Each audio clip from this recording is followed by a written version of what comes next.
Great. So today's session, titled Seeing What Data Hasn't Shown Us Before, the next chapter of specialized SDoH, is brought to us by Progeny Health. Progeny Health has been a longtime partner and supporter of MHPA and our member plans. I want to thank their entire team for pulling together today's session and sharing their expertise with us. With that, I'll go ahead and toss things over to Jana for introductions and today's conversation. Thank you, Eric, and thank you to MHPA for hosting today, and welcome everyone, and thank you for joining us. We're really looking forward to having this conversation and sharing some of the learnings that we've had along the way. And just on a personal note, this is one of those topics that I think many of us hold a particular passion about. And I suspect many of you in the audience have a real passion for social drivers of health, social determinants of health, however you term it. Really, it's one of those areas that has just really been so important in all of our work. So just taking a moment to introduce your team here today. My name is Jana Lakatel, and I lead product at Progeny Health. And I'll be facilitating a conversation with my two experts here, Madeline Szabo and Sarah Tepema. And so I don't miss any of their incredible backgrounds and details about their experiences. I'm going to ask each of them to introduce themselves and share a little bit about what they do. So Madeline, would you start? Sure. Thank you, Jana. Hello, everyone. My name is Madeline Szabo. I am the Senior Vice President for Clinical Operations at Progeny Health. And what that means for my role is really that product delivery. And so we are in the maternity and neonatal intensive care space of healthcare.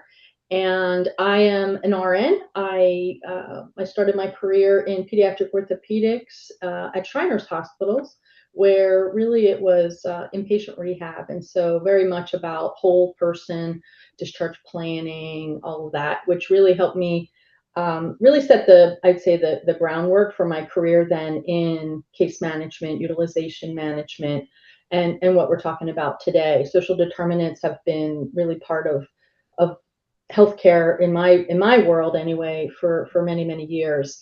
I moved out of the clinical space, the bedside, over to the health plan space when I started with Aetna, and I worked for Aetna for 16 years. I was doing case management, utilization management at first, and then different levels of responsibility where I left as a regional director. So really exposed there to commercial, self-insured, Medicare Advantage plans. And I've also worked on the Medicaid side with Molina Healthcare, and similarly, just a different population with the LTSS population. So all of this has really rounded out my career in that I've seen lots of different populations. And if there's one thing that is common throughout all of them, it's social determinants of health, social drivers of health that really impact how a patient or a member, the kind of outcomes we see with them. So happy to be here today. Again, my responsibility is really the delivery of our program to our clients and their members. And that is for both the NICU and the maternity side, for both UM and CM. Thank you.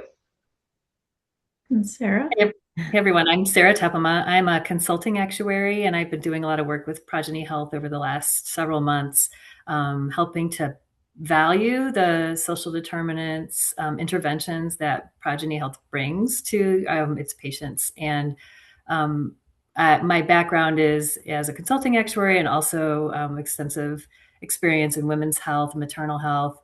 And I'm also vice chair of the American Academy of Actuaries Health Equity Committee. And we've been talking a lot about ROI over the last year. And I would say too, in my consulting work, I'm fortunate that I've been able to express my passion for health equity. Like Janet and Madeline, I'm very passionate about equity and social determinants, social drivers. And I've been working with a few other organizations on SDoH or health equity projects, especially around how do we quantify the value that these interventions bring to patients. And so that's an area that I particularly focus on. So it's really great to be here, and I'm really excited for our conversation today. Thank you both. So really just to set the stage here, as we think about SDoH, and I think the terminology has evolved, and it depends even in what settings you're talking about it, whether it's social determinants, social drivers, non-clinical drivers, health-related social needs. It all really accumulates to the same types of needs that we understand. And I know that those of you in the audience really understand as well that they're core to addressing that whole person health and really achieving that health and well-being that we know we're looking to achieve when we're servicing these members and patients. So over the past several years, we also appreciate, and I think Sarah brings an interesting aspect to this with the actuarial work that she's focused on, that there's been this increasing focus on SDoH, and it's been integrated in national goals, which we'll talk about in a little bit, and even clinical practice.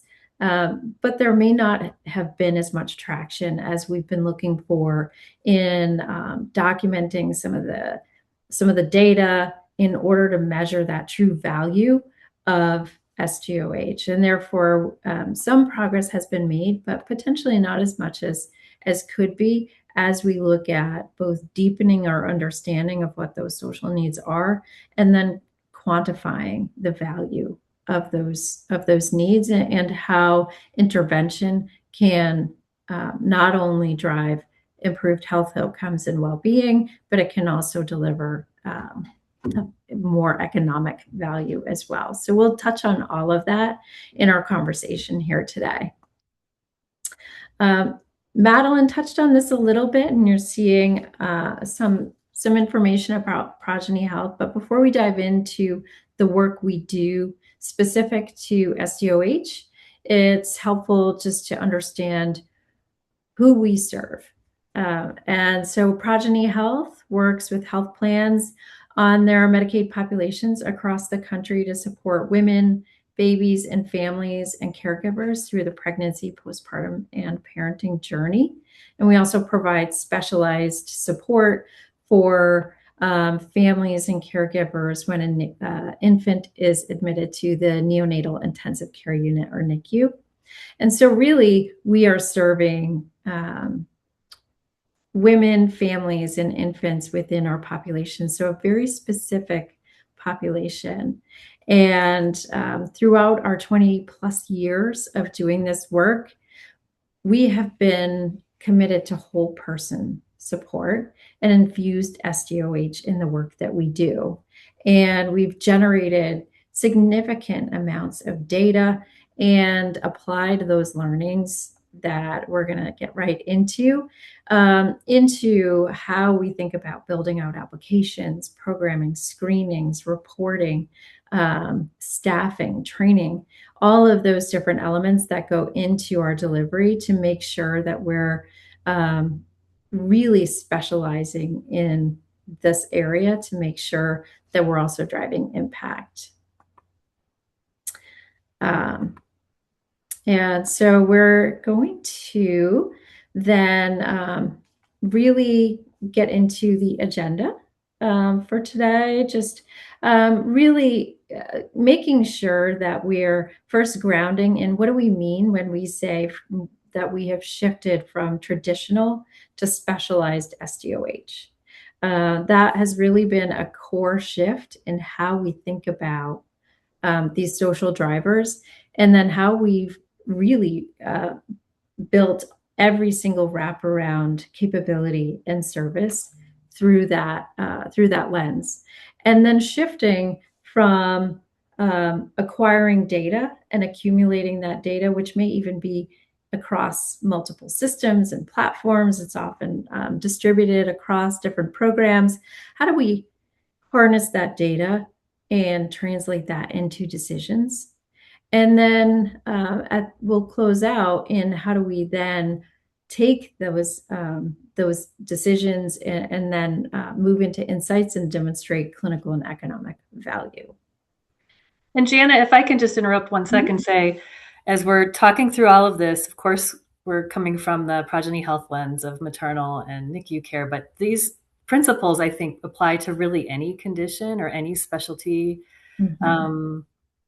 condition that a patient might have. So as you're thinking, as you listen to us today, think through, like, what could this also apply to? I think like I said, all of these themes would apply to multiple areas. Thank you. Yes, absolutely. We that's actually part of where we are very excited is we think that the work and learnings that we've done here within a very specific maternal and infant health population are applicable to other populations. And we'll talk a little bit about where we think you could get started with that towards the end. So we're going to get started and really just get an idea of where the audience is in your SDoH journey with a poll question. And so Eric is going to pull up that poll question. And so we're really looking for two different aspects of how you and your organization think about SDoH. So the first really is getting at how important is SDoH to your organization? And then thinking a little bit differently on a scale of 1 to 5, how accurate is the data that you track for SDoH and those domains and factors that you're monitoring?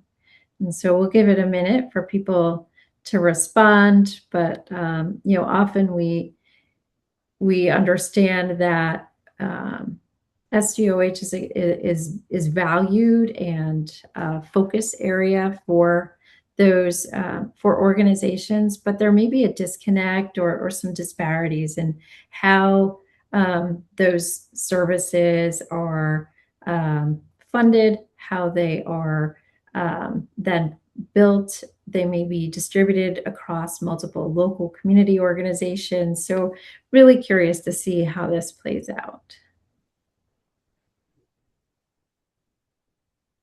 All right. So as expected, the importance of SDoH is really important or most important to most of the organizations on this call, represented on this call, and a little bit of a bigger distribution around the accuracy of that data, and that's entirely expected.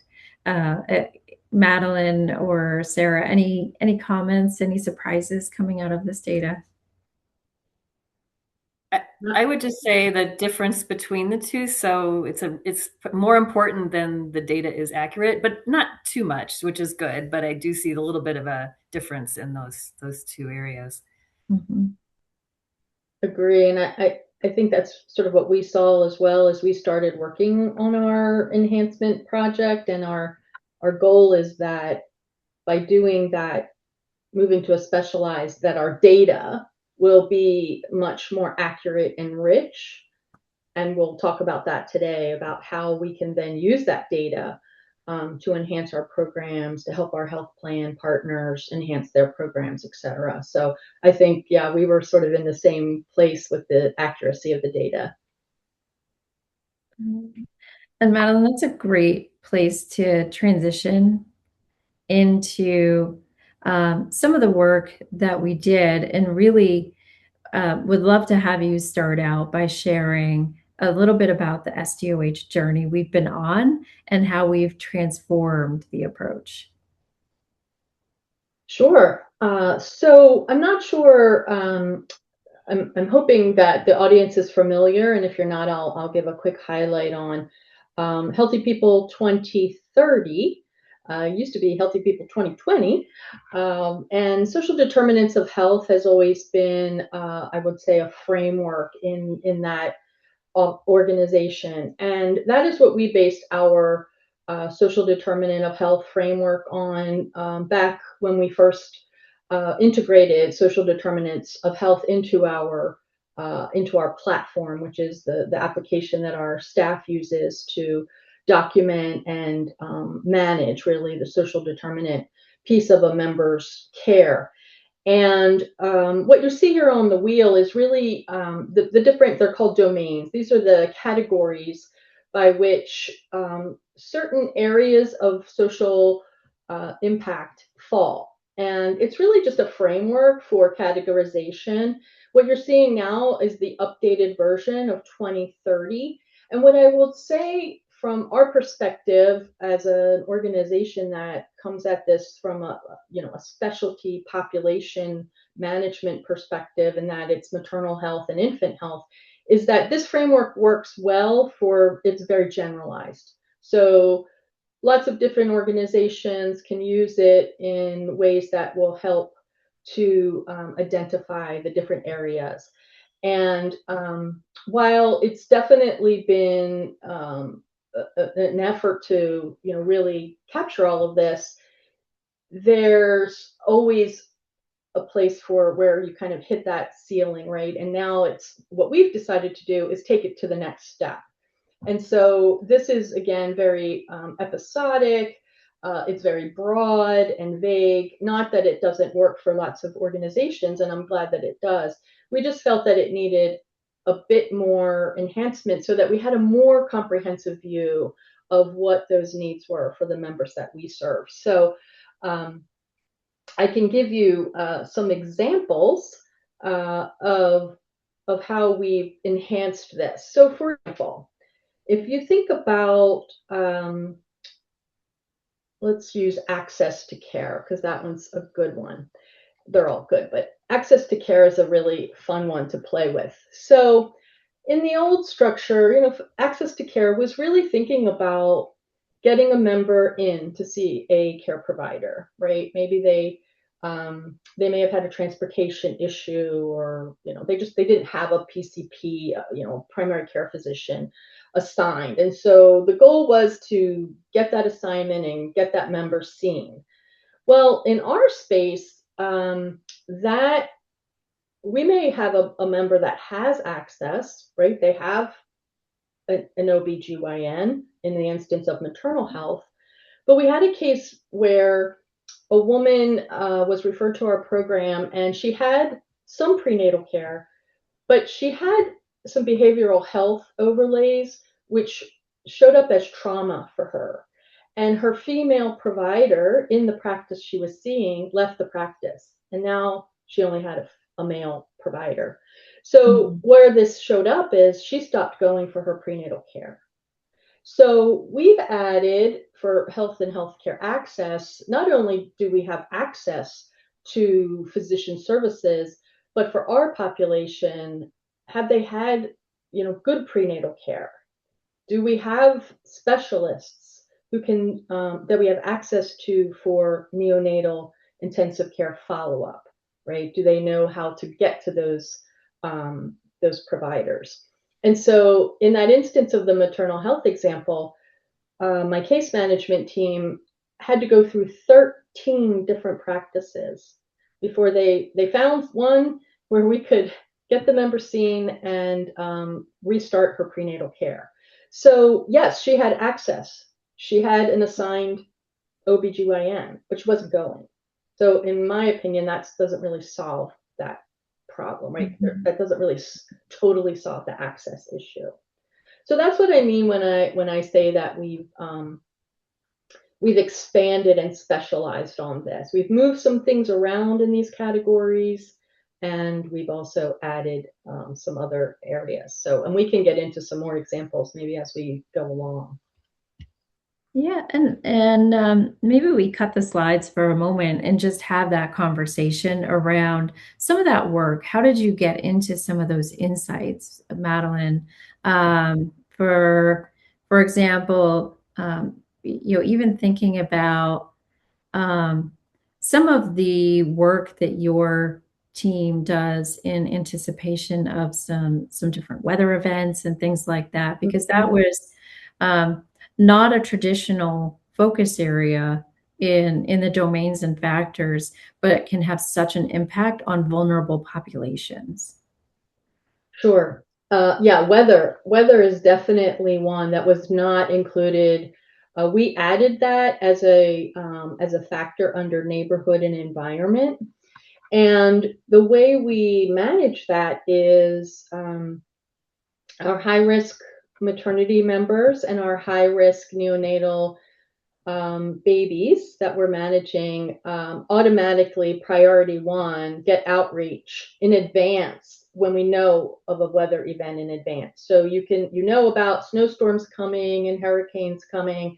And so my team basically drops everything and makes those outreach calls to make sure that the families are ready in the event that weather impacts them.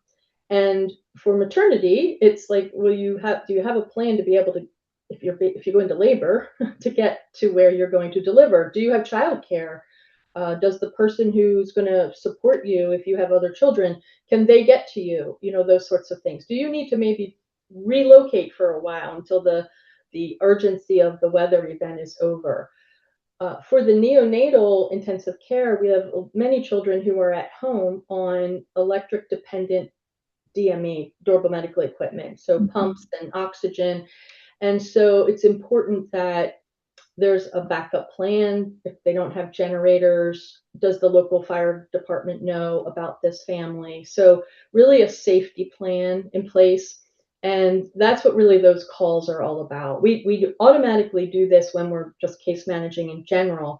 But if we have to activate that safety plan, that's where that comes in. And so weather was not addressed at all in the social determinant. Another one is tobacco use. I'll just highlight that one really quickly. You may have a family with safe housing. They may have a great neighborhood, but there's a smoker in the home. And that smoker may not realize that how that secondhand smoke is impacting a newborn baby, whether it be a healthy baby or especially a baby who's medically complex. And so we address that with family. We educate them on that. We work to have them go into tobacco cessation. And really what our findings have shown with that is we have seen a reduction in readmissions of these complex infants when the family has had the education and they actually participate in the cessation process. So it definitely has some outcomes that are certainly favorable. And again, that's another one that was not, it was in a different area. I believe it was under social and community, and we added it to neighborhood. So we just have adjusted and done that. We also, really listen to our team. The team is addressing these, and so Sarah conducted some focus conferences with our team members, small groups, to say, what are you seeing? What are the hot topics? What are the things that are hard to solve? And how can we do that with you? So those are some of the main areas. And then we updated our platform to accommodate not only the identification, but the whole follow through of that thread to what was the intervention or interventions, and then the outcome. So we have a full closed loop on that, and are able then, as we'll talk later about data and how that will impact the reporting and insight side. So, yeah. I love it.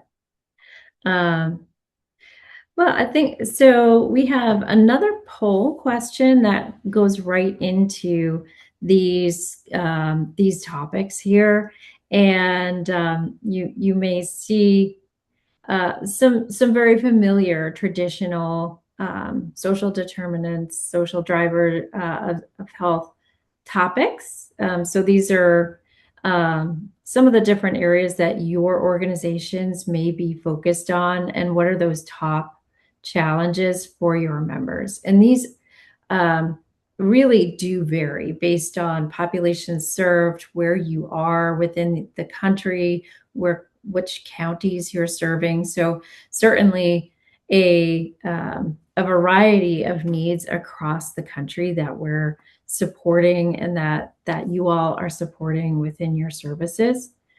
And as we think about at Progeny Health, how these then translate, there's a double click on some of these. And so we'll talk about that in just a moment. And Madeline has been alluding to some of that already, where we go a little bit deeper on some of these items, such as housing or food or access. So give it a minute here. And unsurprisingly, housing, absolutely. Transportation too. It's actually a distribution across all of the different areas. Madeline, do you want to touch on housing for a minute and how we kind of following along that same line of thinking that you were just sharing, how we double clicked on that housing piece? Yes. So housing typically falls under, I'm looking at it right here, falls under economic stability. And it remained the same as housing insecurity. You'll hear it talk about that, right? And I think what most people think when they hear about housing insecurity, I know I did when I first started, hearing about social impacts, was homelessness. There are many variations of housing insecurity. There is that where someone maybe has housing for a couple of months, so they don't have consistent housing. They don't have housing that is adequate to meet the needs of a pregnant woman, in our case, or a newborn who's going home on medically complex support needs. So things like feeding tubes and pumps, and as I mentioned, oxygen, or maybe even a hospital bed. And by that I mean, so they have housing, but they don't have grounded outlets. And so we really, it used to be housing instability. We put housing insecurity. So we differentiated it that way. And so oftentimes my team is working on, finding more stable housing for the members we serve. And we know that housing, just solutions and resources, are very, very limited in this country. And, I think there are organizations doing their best to improve that. Where we look at, so for example, we actually had a baby who was being discharged, and we I believe it was a newer client of ours, and so sometimes we actually take on what we call their established infant. So this baby was already in the NICU for quite a while and was ready for discharge. And when my case managers got involved, they were all set. We assessed for social determinants and found out, okay, baby's going home on a pump. And then we found out they didn't have a grounded outlet when the DME provider went to deliver the DME. So now you have a delayed discharge situation, which costs, right? And it delays the baby getting home. So we were able to work through that and get that resolved rather quickly, so that baby could go home to that environment. And it was a safe environment where we had grounded outlets, so that we didn't have to worry about fire hazards, those sorts of things. So that's what we mean by housing insecurity. And then also I would say solving maybe financial impacts that maybe they just, they're living paycheck to paycheck, or, just really rough. We have members who are, two-parent families who one has lost their job and they're really struggling. And so finding ways to solve some of that other and find them support in areas that would free up their budget to go towards making that housing more stable.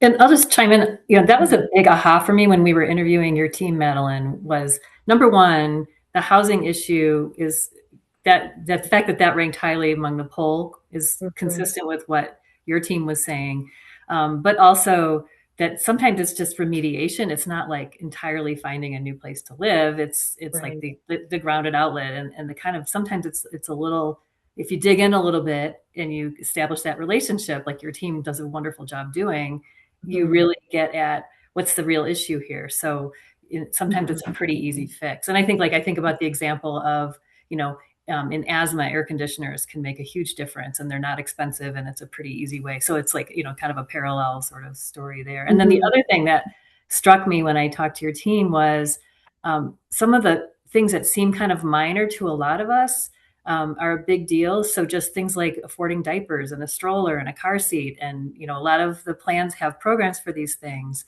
that the patients just don't know about. And just being able to do those easy connections can make a huge difference for the families. And then there are other issues that are bigger, like housing and, trying to find a stable place to live, which is a bigger, again, also a big challenge. But to me, those are kind of the two big ahas that I heard. Sarah, would you share a little bit more? I think we've heard a few things from Madeline that then tie directly to economic value as well. So that delay of discharge, for example, or readmissions, and just those drivers there that can make a big difference on the economic side. Yeah. And I think, when we were looking at valuing the various interventions, so we'll talk about this in a few minutes too, but the fact that a day in the hospital is very expensive for, and depending on the reimbursement arrangement, yes, but still it's very expensive. And sometimes these issues, to Madeline's point, can add days to their stay just because you don't have the grounded outlet, or just because, another one that I heard about from your team was custodianship. And if the case managers can help to resolve those issues early, it can save, thousands and thousands of dollars in the stay. And it's really a minor intervention that can save a ton of money. So yeah, we were looking at this looking at it at the cost per day, but also at the readmission. So the baby comes home, and because the equipment isn't, right, or the house is too cold or something like that, the baby gets sent back with a complication. And those are many times are avoidable. So just quantifying that, either that avoidable readmission or the extra days in the hospital, has a huge economic impact. And that leads us to our third and final poll. And that's really asking the participants here today how well you are able to demonstrate the value of your SDoH programs. And just curious how we're making progress within this space, because we know that there is a connection with how well these programs are funded, adopted, when we're able to demonstrate that value.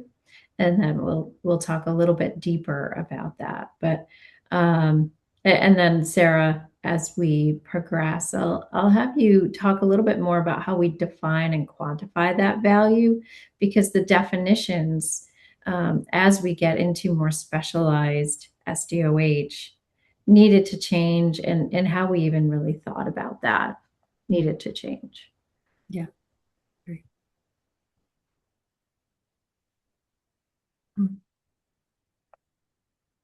So making progress is what I see there. Yeah. Yeah. I think that this is kind of what we expected.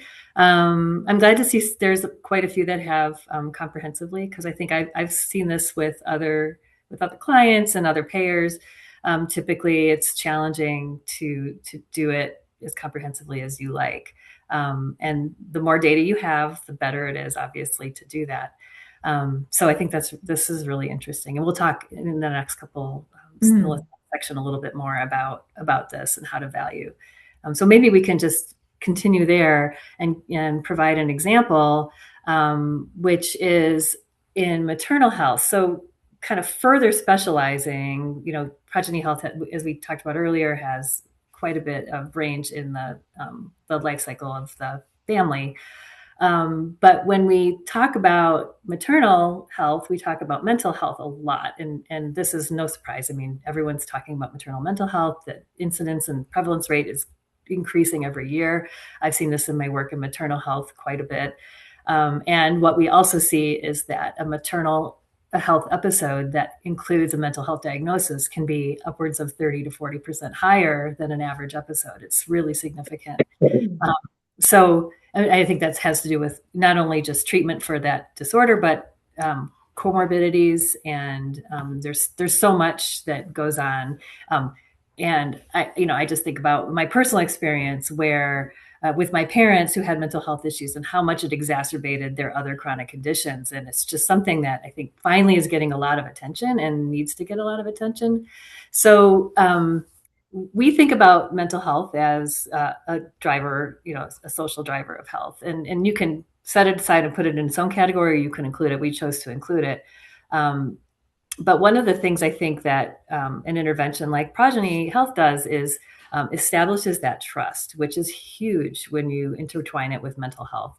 And so when we can address those in the, we talk about perinatal mood and anxiety disorders as kind of the blanket term for mental health things that happen. But when we can connect with that mom and really understand what's going on and establish her trust, she'll start to say things like, she'll start to say, I have trauma and I need a female OB, and things like that. So it's really, really important that somebody is keeping tabs on that.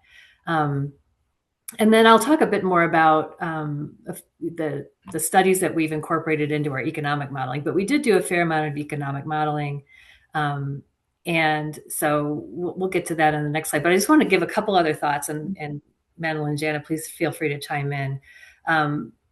But there's a longer term component to this mental health. We used a particular study that looked at a 5-year timeline, and pretty significant results when you compare a family where the mom had a PMAD, or what we said, the sort of that blanket term for mental health diagnoses, compared to moms who didn't have that. And the cost, not just to the mom, but to the infant and the whole family, actually is pretty significant. So when you think about that and extrapolate those results, addressing it in the perinatal period can be very significant and very important to that family.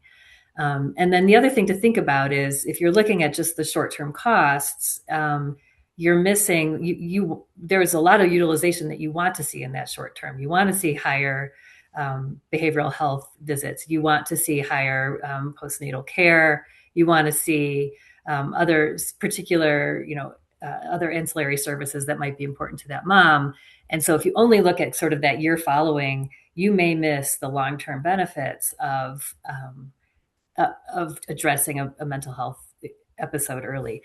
And, we talk a lot about how we really need to think about more than just that 1-year ROI. We need to think about it much more broadly, to the extent that it's possible to do so. And how can we, as an actuary, speaking with other actuaries, how can we really think about that in a longer term horizon? And there are ways to do that. And it just sometimes doesn't fall neatly into the existing models. So I'm always interested in talking more about that. But I don't know if Jana and Madeline, if you have any other examples you want to throw in here about maternity and mental health, but I think it's a really important topic. The one other thought that I think throughout this work we've been looking at is that mom-baby dyad. And so in other types of populations, there may be a nuclear family that you are thinking about. In our case, we're often thinking about that mom-baby dyad. And so when we look at mental health and we started to look at those costs, we were also looking at the adjacent costs that impact that infant when those mental health concerns remain unresolved. Do you want to talk a little bit about that, Sarah? Just what we saw there too? Yeah, and I think too, like that, the long-term effect on the family is really important. And this kind of transitions into the value piece. But when we think about value, yes, we talk about financial ROI, but we also talk about what you're kind of getting to, Jana, which is that the indirect impact to the family. Things like, the mom can return to work if everyone's healthy and managed and behavioral health needs are addressed. That has longer term impacts on the family, obviously. There's a lot of evidence that shows that early mental health issues with the mom can affect the child's long-term health and also the long-term education prospects, keeping that kid in school and making sure that kid attends school, which we also know is a very strong social driver of health down the road and just benefits society when kids stay in school. So thinking about that, we have the financial, we've got the economic, which is sort of that indirect benefits to the family. And then there's kind of also a social component. So to the extent that a family is thriving, it really benefits the community. It benefits all of society. And, a lot of health plans, especially Medicaid plans, are really concerned about that. And they really want to contribute to the community. So, again, the dyad that you were just talking about can have, it's a unit. It's not just two people necessarily, and they really have an impact on one another. So how can we address that dyad as a unit and not just, it has many long-term benefits. And I think we can kind of go into the next slide, which is more about the baby piece of it, but also we touched on a lot of this, but we can think about, when Madeline gave so many great examples of like the housing wasn't safe, or the baby had to go back into the hospital after discharge. And when we looked at this, we did a bunch of modeling, and we sort of turned the modeling on its head.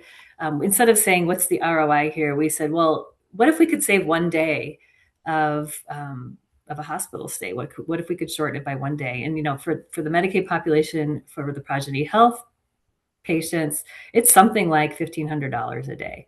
And so that's just real economic value right there. For every day you could save $1,500, you really, you want to try to do that. And then, the other thing we looked at was readmissions. And for every admission, the admission can cost as much as,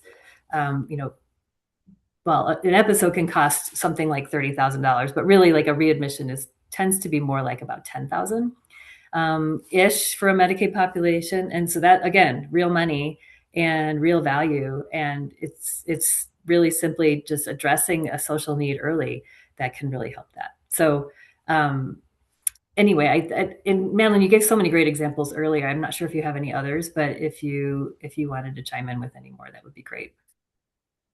I have a plethora of examples. I think another one that we didn't really talk a lot about, and it was another, I would say, a specialized entry on our part, a call out to the different factors and domains, is the cultural considerations.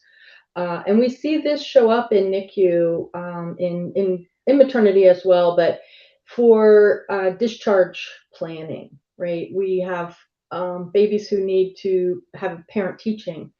And so oftentimes we're maybe dealing with a language barrier. And so we want to be sure that the hospital is able to address that. And, typically we're good with Spanish and in most instances, but if you have somebody who speaks Dari or Haitian Creole, that's a little more challenging. And so being able to schedule that and make sure that family is supported in that way. And then other cultural things that have come up related to this that we've solved for are, who's the decision maker in the family? Typically, maybe the mom is with the baby in the NICU, but in some cultures, the father is the decision maker, or the male, presence in the family unit. And so we've had to come in and address that as well, because the hospital discharge planner maybe was talking to they couldn't make the decision, right? The mom, as much as she wanted to. And so we've had some examples of that instance where that has impacted length of stay because the discharge plan was delayed a bit and things had to be rescheduled, et cetera. So again, having this really integrated into our needs assessments and being able to, we begin outreach with our families in the neonatal intensive care unit as soon as we get that first clinical review because we do the utilization management as well.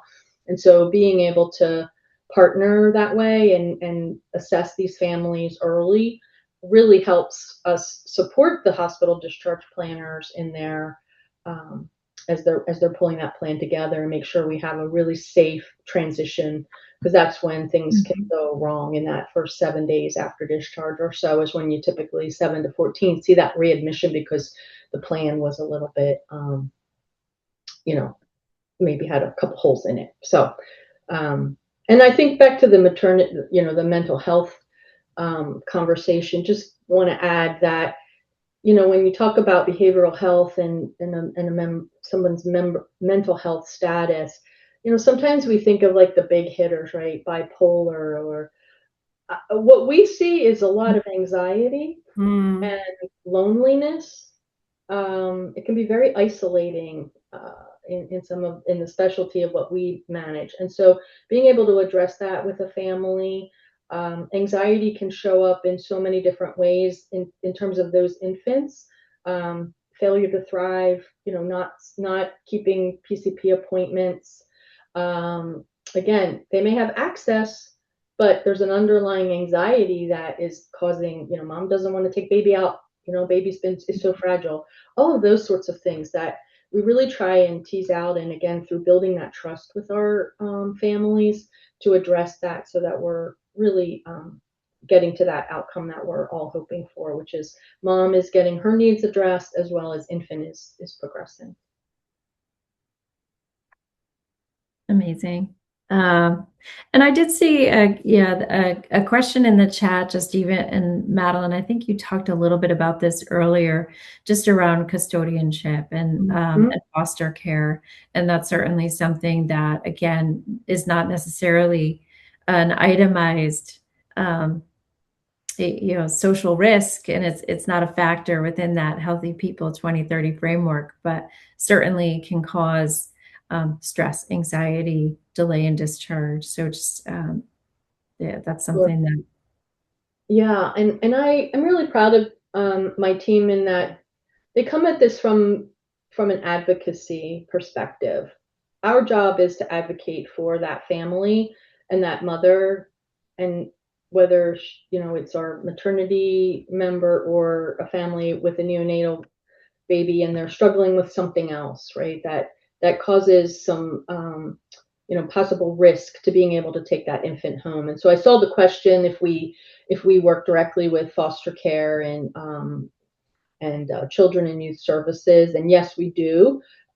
Typically, again, our clients are typically the health plans, and so when there's an agency such as that who's coming in because there's a concern about custody, we are working through the discharge planners, and our goal is to have ability and permission. We have to gain permission to be able to work with that foster family the same way we would if that was the baby's birth parents.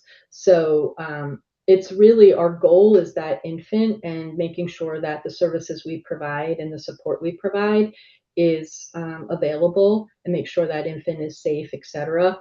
As well as advocating for mom to help solve whatever we can influence in terms of what is going on socially that may be impacting the reason why that mother cannot have custody of her child.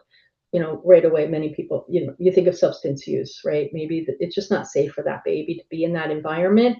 Well, mom may need to get into a program. And so we do our best to try and help mom, in that instance, if we're able, if we're really able through the process. But so just transitioning into what this means for health plan leaders. We understand that, as always, and increasingly, budgets are tight. And as we think about the work that Progeny Health has done, and some of the examples that we've shared with you today, hopefully we've given you some ideas around where you may even need just explore digging into your data a little bit more. As Sarah mentioned, talking to your frontline staff and really understanding the concerns and issues that they're fielding every day, and then the creative problem solving that is happening in your teams every day.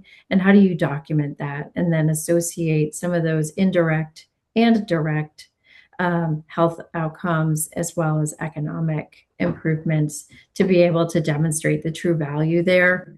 But I would love to ask Wendy, or if there are any questions in the chat that you'd like to have us address. Yeah, thanks, Jana. It's lighting up. We got a lot of questions coming in. I'm not sure who's best suited for this question. Maybe Madeline. There was a great question around when there are multiple SDoH issues. How do you kind of prioritize which ones? Is there a hierarchy, or is there any type of categorization that you should do to focus on this one first and then move to other addressing those needs?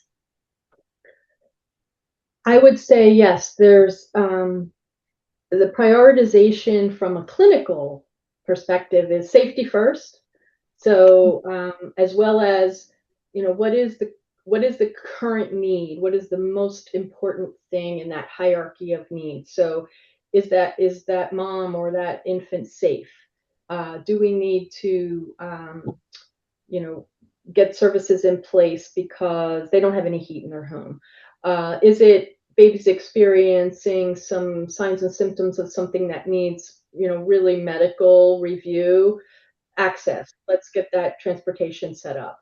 Or if the infant's inpatient and we're looking for discharge readiness and solving anything that is a barrier to discharge is number one on the list. So I think it kind of goes there, safety first, barriers to discharge and gaps in care that may carry through after discharge. What can we solve in advance? And then all the other things that come about. Some things take a little bit longer, applications for grants and funding.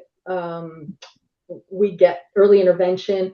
We get to all of that when the other things are in place and ready. Great. Great. Thank you.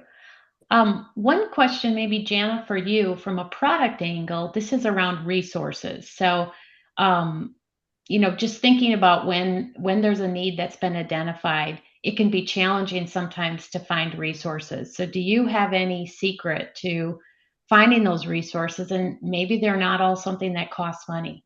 So any thoughts around that? We had a couple of different questions. So I wanted to catenate those together into one for you from a product angle.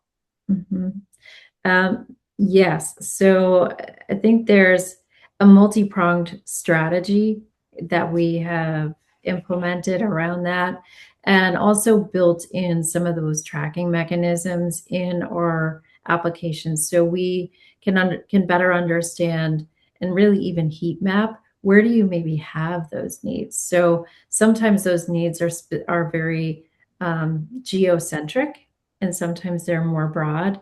And what we do is we work with our health plan partners first and foremost to get an understanding of what benefits they make available to the membership, as well as what they may be available in their own backyard. Do they have specific relationships with local community-based programs that we should be aware of? Is there a connection that we can establish with that local community-based program? Because often that is also an important part, is just that handshake, because you don't want to refer someone to a program and then they're left on their own to navigate phone calling and forms and just really that whole navigation process that can be so daunting. So we really take that as our first approach, and then we're also constantly adding to our database as well as we build out and learn about different programs that are available, whether they're nationally or whether they're locally available, to make sure that we're closing those gaps even when those programs may not be available directly through the health plan.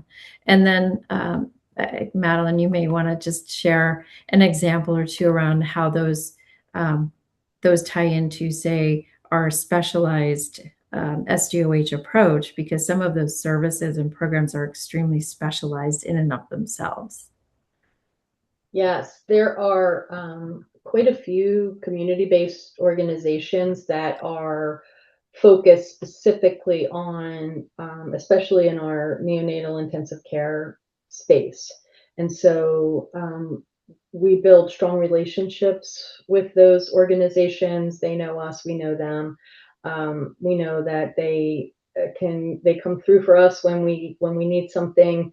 They have foundations and funding, as nonprofits, and so we utilize that as much as possible. We also really build those relationships at the local level. I think that's really important. While there are definitely national organizations that support these families, there's also some really great local organizations. And so, being able to make that call with a family or with a mother who needs to fill out an application and making that introduction and helping them to get into that process. And then following up is another thing. Is we don't really just leave it at that, as you mentioned. It really is, well, it's been a week. What's the status? Did something? And you'd be surprised how many families just take no for an answer. And so they really need that advocate to come in and help them to really be that advocate for them and help them understand why there's a way to maybe sometimes reinforce why the need. So. Yeah. Great. Here's a question for Sarah around data. So, Sarah, we talked a lot about the data that Progeny's collecting. There's a lot of folks on this call that have comprehensive programs and they're collecting their own data. Is there any advice that you would give them on key components that maybe we're collecting that we want to share as best practices? And does that help kind of narrow their focus or kind of see where there might be some opportunities to focus in on specific populations? So just any insights on data collection and a little bit more specificity on what specifically are key pieces to collect. Yeah, I guess from an ROI perspective is kind of where I'm coming from for that question, which is the more you can narrow the population and target that specific need, the more you can also narrow the cost and reduce the cost to just that population, which increases your ROI. Because obviously if the population has a need, they're going to have probably a higher savings as well. So I think the data is very useful. The more data you can get, obviously, the better. And that data will help you to narrow that population. I've been working with another vendor of data, of SDoH data, and they actually think about this a lot in terms of like, if we can identify the population, that can really narrow a program or an intervention and give you a much higher ROI if you're looking at ROI. And again, I go back and forth. ROI is necessary, but it's also not the only part of the story. So I think too, having as much data as possible gives you a better picture of that whole person and that whole, the family, the dyad, or what, even with the other kids. Having that data really gives you insights into what's going on with that family, and you can help them in a much more customized and a much more targeted way. Great. Appreciate that. There's a couple other questions that we didn't have time to get to. I know I'm watching the clock here, and I also see that folks are starting to drop off. So I'll go ahead and turn this back over to you, Jana. Well, just thank you everyone for joining. Thank you, Eric, for hosting. We really appreciate the opportunity to share some of the work that we've been doing within this very important area. So I will now shift back over to you, Eric. Great, thank you. I also just want to reiterate, thank you everybody who joined us today. Thank you to the entire Progeny Health team, including Jana, Madeline, and Sarah, for their time and expertise today. We really appreciate it. And like I said, we did record today's session, so if you ever want to revisit, please feel free to visit. You can find it on MHPA's YouTube channel. And I know there are a bunch of questions that didn't get addressed. Feel free to reach out to the Progeny Health team directly, or you can reach out to myself, and I'd be happy to connect you as well. So with that, we'll go ahead and close out. I hope everyone has a great rest of your day. Thank you. Thank you. Thanks.